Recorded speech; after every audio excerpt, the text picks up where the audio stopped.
How to check कलेश compatibility with woman. Welcome friends, आज का टॉपिक हाई वैल्यू मैन के लिए बनाया गया है जिनके पास बहुत ज़्यादा चॉइसेस है। तो जिनके पास चॉइसेस नहीं है वो वीडियो में बताए गए फरमाइशी प्रोग्राम ना ही करे तो अच्छा है। इसके बावजूद मुझे पता है बहुत सारी महिलाएं जो है वो ये वीडियो देखेगी। एंड आप समझिए कि मैं कहीं पे भी महिलाओं को टारगेट नहीं कर रहा, क्योंकि मेरा काम रिश्ता जोड़ना है, तोड़ना नहीं। आप मेरे बाकी के वीडियोस भी एक्सप्लोर कर सकते हो। मैं आपके लिए भी ऐसा ही वीडियो बनाने वाला हूँ जहाँ पे मैं पुरुषों के साथ कैसे कलेश कॉम्पेटिबिलिटी करना है वो बताऊंगा। एंड आप ये भी समझिए कि मैं वीडियो को थोड़ा सा ड्रामेटिक तरीके से बनाता हूँ ताकि इंटरेस्ट बना रहे। तो चलिए टॉपिक की शुरुआत करते हैं। अब ये कलेश कॉम्पेटिबिलिटी क्या है? कॉम्पेटिबिलिटी सुना था, कुंडली मैचिंग सुना है, ये क्या चीज़ है? तो नॉर्मल कॉम्पेटिबिलिटी में तो हम लोग घर परिवार, एजुकेशन, स्टेटस, नौकरी, ये सारी चीज़ें हम लोग देखते हैं, लुक्स एंड एवरीथिंग। फिर कुंडली मैचिंग में हम वो सारी चीज़ें देखते हैं जो नॉर्मल आंखों से नहीं दिखाई देती। फ्यूचर के बारे में प्रेडिक्शन करते हैं, मांगलिक है यानी कुछ इवेंट्स के बारे में बताएंगे, पर्सनालिटी एंड एवरीथिंग, वो गुण मिलान एंड ऑल सारी चीज़ें। तो आप इसको ऐसा समझिए कि ये गूगल नेविगेशन है। एक जगह से दूसरी जगह जाना है, कहाँ पे ट्रैफिक है, कहाँ पे शॉर्टकट है, कितने समय में पहुंचेंगे, डायरेक्शन कैसा है, ये सारी चीज़ें पता चलती है कुंडली मैचिंग से। लेकिन गूगल नेविगेशन देख के हम ड्राइविंग करते हैं क्या? ऑब्जर्वेशन भी तो कोई चीज़ है कि भाई स्पीड ब्रेकर कहाँ पे है, सिग्नल लगा है या नहीं, आसपास की गाड़ियाँ कितने डिस्टेंस पे है, स्पीड कितना है, ड्राइविंग स्किल भी आनी चाहिए। तो ये ऑब्जर्वेशन स्किल्स है। लेकिन जिनको भी ये ऑब्जर्वेशन स्किल्स नहीं होती उन्हें अकल का अंधा कहा जाता है, क्योंकि बाद में उनको पछताना पड़ता है। तो इसलिए मैं आपको कुछ पॉइंट्स देने जा रहा हूँ। अब ये ज़रूरी क्यों है? आप इसको ऐसा समझिए कि ये एक तरीके से फिल्ट्रेशन प्रोसेस है।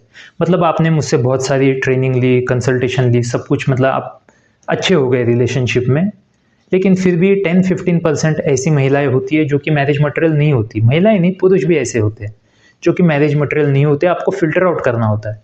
मतलब अगर आप किसी ज़मीन में फर्टिलिटी नहीं हो तो आप कितना भी मेहनत करो उसके ऊपर पेड़ नहीं उगने वाला। ऐसी ही बात है। तो ऐसे हम कौन से पॉइंट्स देख सकते हैं? एंड पिछले वीडियो में मैंने आपको ये भी बताया था कि जो कलेश का कारण है, महिला इमोशनली सेंसिटिव होती है एंड पुरुष भी उसके लिए कहीं ना कहीं रीज़न होते हैं। एंड नॉर्मल कलेश इज़ ओके, मतलब ये खाने में स्पाइस की तरह है। तो हमें स्पाइसी खाना पसंद है, लेकिन ये भी देखना है कि हर किसी का स्पाइस टॉलरेंस भी अलग होगा। एंड स्पाइस बहुत ही ज़्यादा गिर जाए तो भाई वो खाना खाया भी नहीं जाता। आपने देखा होगा सातार वाले, कोल्हापुर वाले बहुत तीखा खाना खाते हैं, एंड जो फॉरेनर्स 5 स्टार होटल में खाना खाते हैं बहुत ही फीका है। तो हर किसी का टॉलरेंस अलग है, तो इसमें कोई ऐसे स्पेसिफिक रूल्स नहीं है। तो मैं आपको ऐसे 6 कैटेगरीज बताऊंगा जिसमें कुछ 20 पॉइंट्स होंगे। एंड हो सकता है उसके अगेंस्ट आपकी सहन शक्ति ज़्यादा हो या आपको पसंद भी हो, जैसे खाने में स्पाइस बहुत ज़्यादा पसंद होती है। तो 20 में से 18 पॉइंट्स आपके मैच कर गए जिसमें कलेश हो सकता है। हो सकता है आपकी सहन शक्ति उतनी ज़्यादा हो तो चल जाएगा। हो सकता है किसी के 5 ही पॉइंट्स मैच करे लेकिन उसकी उतनी भी सहन शक्ति नहीं है, तो नहीं चलेगा रिश्ता। तो ये आपको डिसाइड करना है। मैं कोई आपको स्पेसिफिक रूल्स नहीं देने वाला हूँ, मैं बस आपको पॉइंट्स बताने वाला हूँ ताकि आप उसको ऑब्जर्व करें एंड फिर उसके ऊपर एक्शन ले। मैं आपको एक स्टोरी सुनाऊंगा। आपने रामायण देखी होगी। अब रामायण में जो श्री राम जी है एंड उनकी धर्मपत्नी माता सीता जी जंगल में वनवास के लिए जाते हैं। एंड वहाँ पे जो रावण जी की जो बहन है सुपनका, वो राम जी को देख के बड़ी इंप्रेस होती है कि कितना खूबसूरत पुरुष है। एंड फिर वो रूप धारण कर लेती है एक अप्सरा का एंड उनको प्रपोज करने जाती है। तो श्री राम जी बोलते हैं कि मैं तो मर्यादा पुरुषोत्तम हूँ एंड धर्मपत्नी है मेरी, मैं पत्नी व्रता हूँ, तो मैं तो हाँ नहीं बोल सकता, लेकिन मेरा भाई है, बैचलर है, आप उनको अप्रोच कीजिए। तो बोलती है ठीक है। जब वो लक्ष्मण जी को अप्रोच करती है तो लक्ष्मण जी भी सिर्फ लुक्स के ऊपर नहीं जाते। नॉर्मली जो लड़के हैं हाई वैल्यू मन, मतलब लुक्स ही देख लिया, फिर बाद में पछताते। तो इन्होंने कहा कि देखिए आप अप्सरा जैसी लगती है, महारानी जैसी लगती है, प्रिंसेस लगती है, एंड मैं तो मेरे भाई एंड भैया एंड भाभी की सेवा करने वाला हूँ, तो आपको भी करनी होगी। मुझे नहीं लगता कि आप कर पाओगे, तो आप कृपया कोई प्रिंस देख लीजिए। तो ऐसे दोनों रिजेक्ट करते हैं एंड उनका बड़ा ईगो हर्ट होता है। लेकिन जब वो माता सीता को देखती है तब बहुत ही ज़्यादा गुस्सा हो जाती है एंड अपने असली रूप में आ जाती है एंड हमला कर देती है। राम जी उनको प्रोटेक्ट करते हैं सीता माता को एंड लक्ष्मण जी फिर उनका नाक काट देते हैं। अब इस सिचुएशन में हुआ क्या? ऐसे ही बहुत सारी सुपनखाएं रिलेशनशिप में आने की कोशिश करेगी, आपको उनसे बचना है। एंड इनकी अच्छी बात यही है कि ये पहले ही मीटिंग में अपने आप को एक्सपोज करेगी, उनको बस एक ट्रिगर पॉइंट ही चाहिए। अब इसमें मैं ऐसे महिलाओं को सूर्पनखा करके ऐसे टारगेट नहीं कर रहा या टॉन्ट नहीं मार रहा।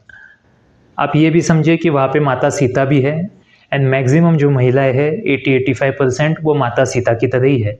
एंड आपको भी नोट करना है कि कहीं ऐसी सूर्पनखा है ऑफिस में या सोशल मीडिया पे या सोसाइटी में, कहीं आपके पति के ऊपर डोरे तो नहीं डाल रही, क्योंकि अफेयर्स ऐसे ही होते हैं ना, आपके पति फिर फंस जाएंगे।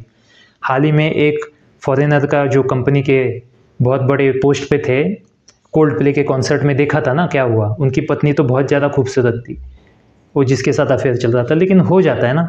तो आपको भी ऐसी सूर्पनखाओं से अपने पति को या भाई को या आपके रिलेटिव्स को बचाना है, तो उनको वीडियो फॉरवर्ड कीजिए अवेयरनेस के लिए। तो ऐसा फर्स्ट मीटिंग में कैसा होता है, मतलब हो सकता है ऐसे ही फर्स्ट व्हाट्सएप में या फिर फर्स्ट फ़ोन कॉल में या फिर फर्स्ट मीटिंग या एक हफ्ता या एक महीने के अंदर, मतलब इनिशियली उनका असली रूप वो दिखा ही देगी। तो ये पॉइंट्स आपको देखने हैं, ये 3 पॉइंट्स, इसको हम एनर्जी बेस्ड बोलते हैं। अभी एनर्जी बेस्ड मतलब क्या है, जैसे कि राम जी थे तो वो भगवान थे, मतलब देव, एंड लक्ष्मण जी भी देव कैटेगरी में आते हैं, एंड ये राक्षस है, तो इनका वैसे भी एनर्जी मैच नहीं करेगा।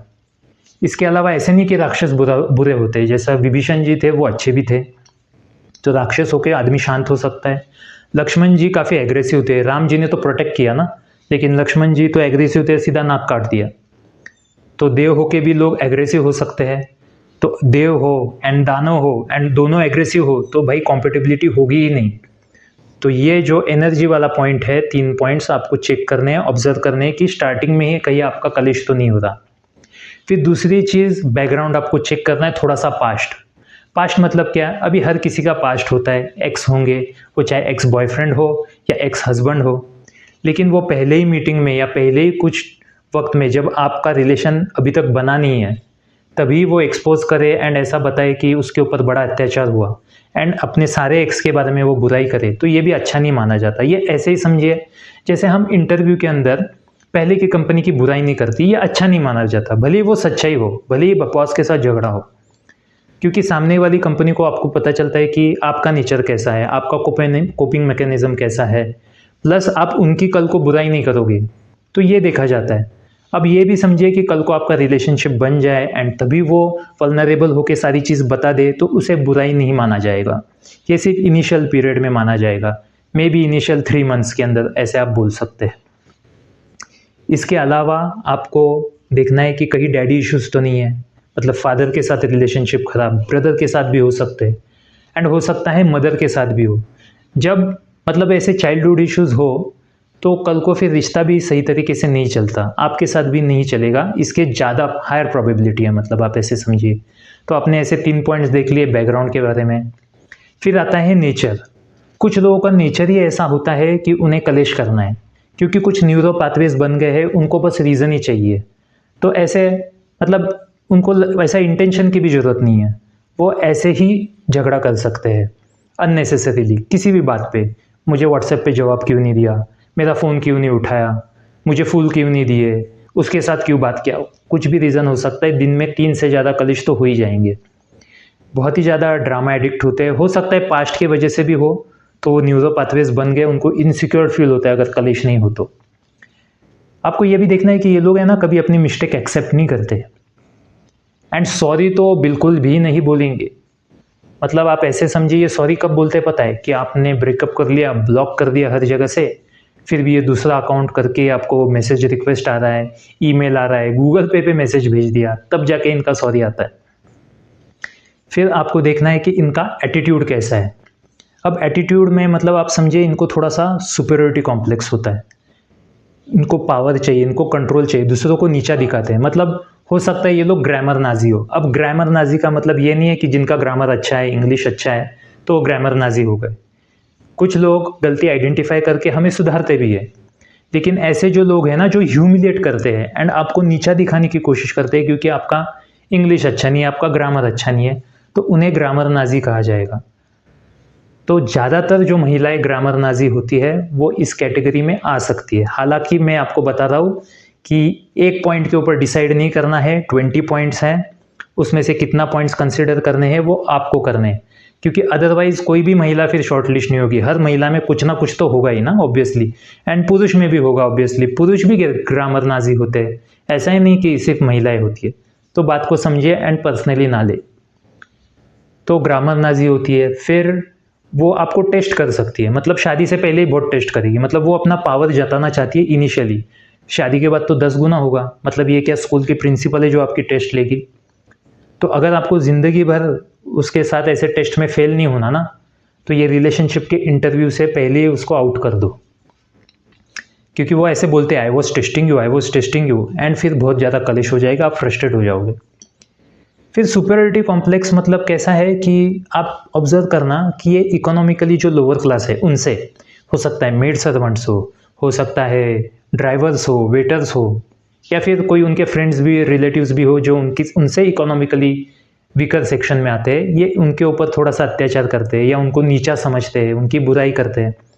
देखिए ये सब आपके साथ भी हो सकता है कि कल को आपका समय खराब आ सकता है।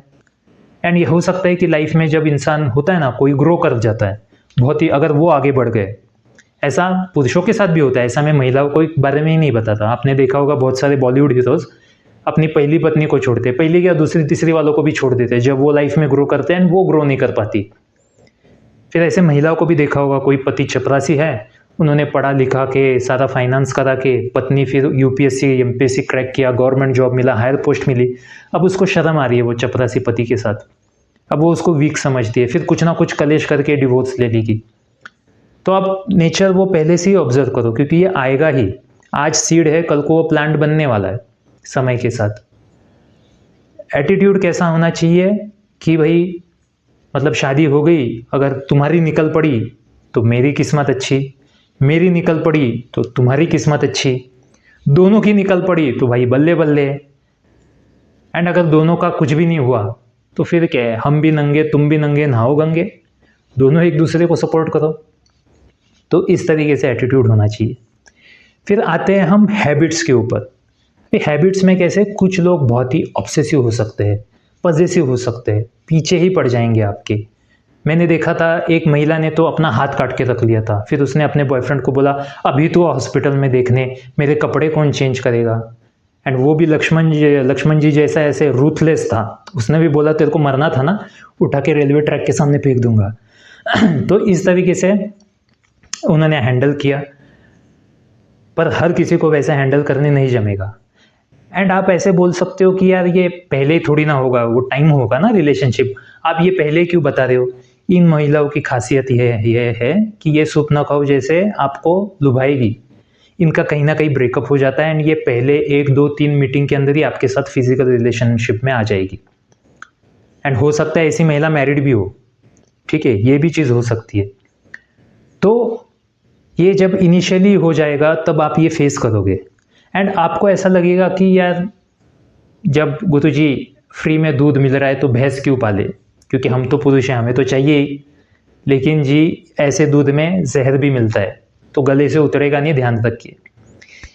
ये लोग आपको स्टॉक भी कर सकते हैं, आपके गर्लफ्रेंड को, या अगर आप अफेयर कर रहे हो तो आपके वाइफ को मैसेज भेज देगी ये मेरे साथ अफेयर करता है करके, आपकी बुराई करेगी। ऐसा भी हो सकता है कि आप ही के फ्रेंड के साथ, मतलब ये जलस भी होती है, जलसी दिखाना चाहती है, आपको जलस करना चाहती है, तो आप ही के फ्रेंड के या रिलेटिव के साथ अफेयर कर लेगी एंड आपको फोटो भेज देगी। मतलब ये ऐसी सूर्पनखा है जो खुद ही अपनी नाक काट लेती है, आप इनका नाक काट भी नहीं सकते एंड आपकी भी नाक कटवा देगी, आप ऐसे समझिए। तो ये बड़े ही साइको लेवल के होते हैं। ऐसे भी कुछ लोग होते हैं जो बहुत ही ज़्यादा रोना धोना होता है, मतलब कलेश एक तरफ, लेकिन ऐसी महिलाएं जो रोती रहती है, हर बार कंप्लेंट करते रहते, फिर आप ही कलेशी बन जाते हो, आप ही बहुत इरिटेशन हो जाता है। तो आपको ऐसे नोटिस करना है। मैंने कई सारे ऐसे केसेस देखे कि ऑफिस के अफेयर्स बहुत होते हैं ऐसे केसेस में, मतलब हो सकता है ये आपकी गर्लफ्रेंड हो एंड किसी और के साथ शादी करके फिर वापस आपके पास आ जाए, या फिर ये आपके साथ शादी करके अपने बॉयफ्रेंड के पास चली जाए। एंड ये इतने ऑब्सेसिव होते हैं, पॉजेसिव होते हैं कि शहर चेंज कर लेते हैं, सेम कंपनी में या सेम लोकेलिटी में जाते हैं। ये शायद बॉस भी हो सकती है या एम्प्लॉय भी हो सकती है, मतलब आपको लुभाव के, आपका बेनिफिट उठा के जॉब ले लिया आपके पास, या फिर वो ऐतराज़ मूवी की तरह अक्षय कुमार एंड जो प्रियंका चोपड़ा का था कि वो आपकी बॉस है, उसने आपको प्रमोट किया, अपना पर्सनल सेक्रेटरी बना एंड एवरीथिंग। तो इस तरीके की हैबिट से आपको बचना है, अदरवाइज़ बहुत परेशानी हो जाएगी। फिर आपको ये भी देखना है कि इन्फ्लुएंस किससे होती है, ये भी बहुत बड़ा पॉइंट है, क्योंकि इनिशियली इंसान है ना बहुत अच्छा दिखा सकता है, आपको लगेगा अरे सोफिस्टिकेटेड, एजुकेटेड एंड बहुत ही अच्छे दिल के है, ये तो सोशल वर्कर है, ये तो एनिमल्स को बहुत ही एम्पैथ ऐसा लगेंगे, ये कुत्ते बिल्ली पालेंगे, ठीक है। लेकिन इनकी असलियत कब बाहर निकल के आएगी आपको पता नहीं चलेगा। इसलिए ऑब्जर्वेशन देखो, इनकी सोशल मीडिया फॉलोइंग देखो, ये कुछ ऐसे हार्डकोर फेमिनिस्ट के साथ मतलब एसोसिएट हो सकते हैं या फॉलो कर सकते हैं।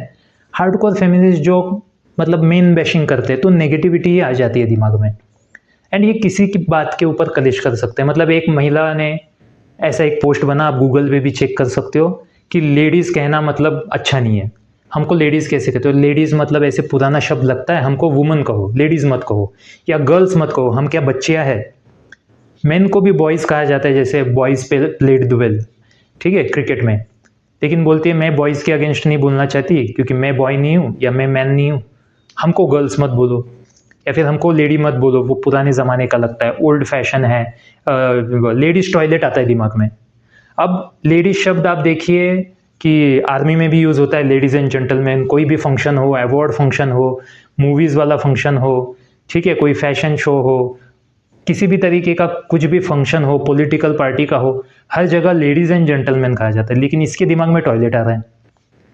एंड ये फिर आपको बोलेगी यू आर ए मिसोजिनिस्ट, ठीक है, एंड कुछ कुछ बुरा बोल देगी, आपको ह्यूमिलेट कर देगी कि तुमको इतना भी नहीं पता, वुमन बोलना। अब ये क्या टॉपिक है, ठीक है। लेकिन ये ऐसे होता है, ऐसा कुछ भी एक्सट्रीम टॉपिक लेके ये ऐसे दिखाएंगी कि आप ही अत्याचार हो एंड आपके साथ ही कलेश करेगी। फिर आप ये भी देखिए कि इनके फ्रेंड्स एंड फैमिली के अंदर, मतलब जो भी इनका सोशल सर्कल है, इसमें किस तरीके के लोग हैं। अब वैसे तो आप देखेंगे कि जो भी लेट मैरिज करते हैं या फिर डिवोर्सी होते हैं, उनमें नेगेटिविटी ज़्यादा होती है, क्योंकि ऐसा नहीं है कि कोई रिलेशनशिप नहीं चल रहा, कुछ ना कुछ तो चल ही रहा होता है, हर किसी का चलता है, एंड उनके ब्रेकअप होते रहते हैं एंड बहुत सारी नेगेटिव बातें होती रहती है, मेन बैशिंग होता है। अब वैसे तो सिटी के अंदर, मेट्रो सिटी के अंदर 30% डिवोर्स रेट है एंड कुछ सिंगल लोग भी है, तो आप समझ लो कि 50% अगर वैसे लोग होंगे तो ठीक है। लेकिन किसी के 80, 90, 100% वैसा फ्रेंड्स एंड फैमिली सर्कल है, तो उनका जो भी लाइफ में रायता फैल रहा हुआ है वो आपके लाइफ में भी आएगा, नेगेटिविटी आएगी ही, तो ये भी आप नोटिस कीजिए। फिर आप ये भी देखिए, ये स्पेसिफिक पैटर्न मैंने देखा है कि बहुत सारी जो महिलाएं हैं ये कोरियन मूवीज़ देखे, कोरियन मतलब रोमांटिक मूवीज़, कोरियन मूवीज़ या फिर वेब सीरीज़ के एडिक्ट होती है, एंड स्पेसिफिकली इनमें ये भी पैटर्न देखा गया है कि ये आपको ज़बरदस्ती बोलती है कि तुम भी देखो, तुम भी देखो, एंड इनकी वो एक फेक एक्सपेक्टेशन हो जाती है वो चीज़ देख के। मतलब किसी भी इंसान को जैसे अडल्ट मूवीज़ देख के एक फेक एक्सपेक्टेशन हो जाती है, या ओवर एक्सपेक्टेशन हो जाती है, तो इनकी उस तरीके से एक्सपेक्टेशंस हो जाती है कि जो कोई पुरुष पूरा नहीं कर सकता। तो ये ऐसे मैंने 20 पॉइंट्स बताए, तो मैं फिर से बताता हूँ कि एक पॉइंट मतलब ऐसा रेड फ्लैग नहीं होता, ठीक है। आप आपके हिसाब से देखिए कि आपकी कितनी टॉलरेंस लेवल है। हो सकता है कुछ लोगों की टॉलरेंस लेवल हो सकता है आप ही वैसे इंसान हो, ये जितने भी पॉइंट्स है ये आपके साथ भी मैच करे, तो आप ही हो, तो आप तो एक्सपेक्ट नहीं कर सकते। तो आप आपके हिसाब से इस 20 पॉइंट्स को देखो एंड आप डिसाइड करो कि आपका टॉलरेंस लेवल क्या है, एंड ये चीज़ आपको ऑब्जर्व करनी है, ना कि ऐसे डायरेक्टली पूछना है। आपका जो भी कोर्टशिप पीरियड होगा, 1 महीना, 2 महीना, 3 महीना, 6 महीना, ये आपको सटनली ऐसे ऑब्जर्व करके आपको डिसीजन लेना है। आई होप मेरा वीडियो आपको एनलाइटिंग लगा एंड वैल्यू एडिशन लगा, एंड अगर आपको ये पसंद आए तो चैनल को ज़रूर सब्सक्राइब कीजिए, लाइक कीजिए, एंड जिनको भी ज़रूरत हो ये वीडियो आप उनके साथ शेयर कीजिए। Thank you very much.